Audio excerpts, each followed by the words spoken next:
Hello నమస్తే welcome to universal talkies. నేను మీ anchor Soumya. So KRM చిత్రాలతో ఇప్పుడు ఊపు మీద ఉన్న కిరణ్ అబ్బవరం నెక్స్ట్ సినిమాని ప్రకటించడం అయితే జరిగింది. దానికి సంబంధించి పూజ కూడా కంప్లీట్ చేసుకున్నారు సినీ వర్గం. సో దీనికి సంబంధించి ఇప్పుడు వస్తున్న న్యూస్ ప్రకారం ఈ సినిమా కేవలం ఆయన నటించడం మాత్రమే కాకుండా మెగా ఫోన్ పట్టి డైరెక్షన్ డిపార్ట్మెంట్లో కూడా దిగుతున్నారంట కిరణ్ అబ్బవరం. ఆల్రెడీ ప్రొడ్యూసర్గా కూడా ఆయన తొలి అడుగు వేశారు రీసెంట్గానే. అండ్ నెక్స్ట్ ఇప్పుడు డైరెక్టర్గా కూడా తన ఏంటో ప్రూవ్ చేయాలనుకుంటున్నాడు కిరణ్ అబ్బవరం. ఈ నేపథ్యంలో ఈ కథ కంప్లీట్లీ ఒక విలేజ్ ఓరియంటెడ్ సినిమాగా ఉండబోతుందని, ఫ్యామిలీ ఎంటర్టైనర్తో పాటు యాక్షన్ ఎంటర్టైనర్గా కూడా ఉండబోతుందని అయితే తెలుస్తుంది.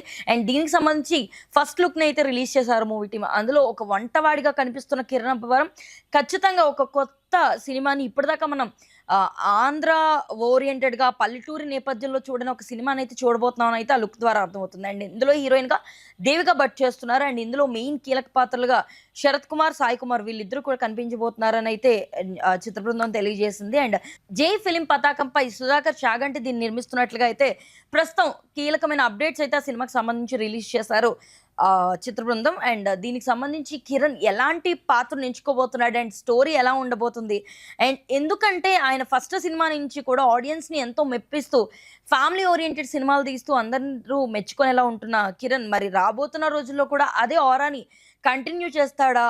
ఇది కేవలం యూత్ మాత్రమే కాకుండా ఫ్యామిలీ కూడా చూసే విధంగా ఉండబోతుందని అయితే నేను పూజలో చెప్పడం జరిగింది. మరి అది ఎంతవరకు నిజం, కథ ఎలా ఉండబోతుందన్నది తెలియాలంటే ఇంకొంతకాలం వేచి చూడాల్సింది. మరి ఈ సినిమా గురించి మీరేమనుకుంటున్నారు?